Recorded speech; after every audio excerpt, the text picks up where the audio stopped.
दूसरी एक बहुत महत्वपूर्ण पहलू हमारी कृषि में, उत्पादकता पूरे देश में एक जैसी नहीं है।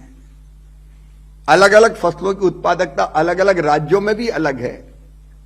कहीं कम है कहीं ज्यादा है, और एक राज्य में भी जिलों की उत्पादकता अलग अलग है। तो हमने ये तय किया है कि कम उत्पादकता वाले जिले छांटे जाएं और उनमें कुछ विशेष प्रयत्न किए जाएं उत्पादकता बढ़ाने के। अगर कम उत्पादकता वाले जिलों को हम राष्ट्रीय औसत पर भी ले आए, नेशनल एवरेज पर, तो देश का कुल उत्पादन बढ़ जाएगा,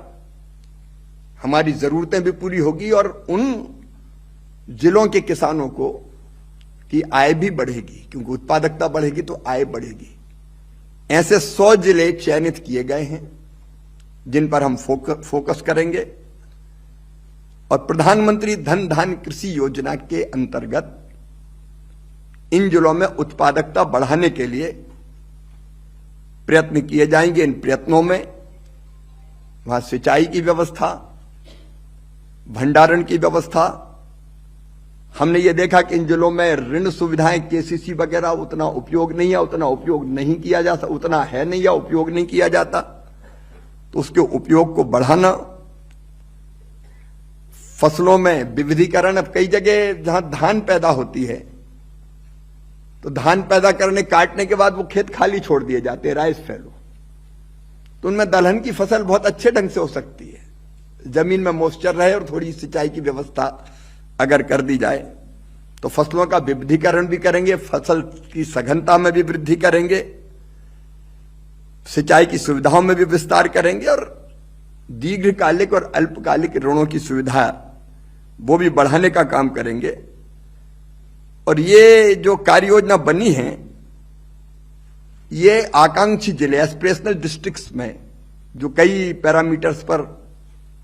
नेशनल एवरेज से नीचे थे, लगभग उसी मॉडल पे हमने बनाई है। नीति आयोग इसकी डैशबोर्ड के माध्यम से निगरानी करेगा और केवल एक विभाग नहीं, 11 विभाग की 36 योजनाओं का कन्वर्जन करके हम ये उत्पादकता बढ़ाने का प्रयास करेंगे, नेशनल एवरेज के बराबर लाने की हमारी कोशिश होगी। मित्रों, ये दोनों अत्यंत महत्वपूर्ण योजनाएं हैं और मुझे बताते हुए खुशी है, 11 अक्टूबर जो लोकनायक जयप्रकाश नारायण जी का जन्मदिन है, जयंती है, उस दिन प्रधानमंत्री श्रीमान नरेंद्र मोदी जी के हाथों यहां पूसा संस्थान में इन योजनाओं को लॉन्च किया जाएगा। अगर ये वीडियो आपको पसंद आया है तो इसे लाइक जरूर करें। अगर चैनल अभी तक सब्सक्राइब नहीं किया है तो कर लें और नोटिफिकेशन पाने के लिए बेल आइकन भी दबा दें।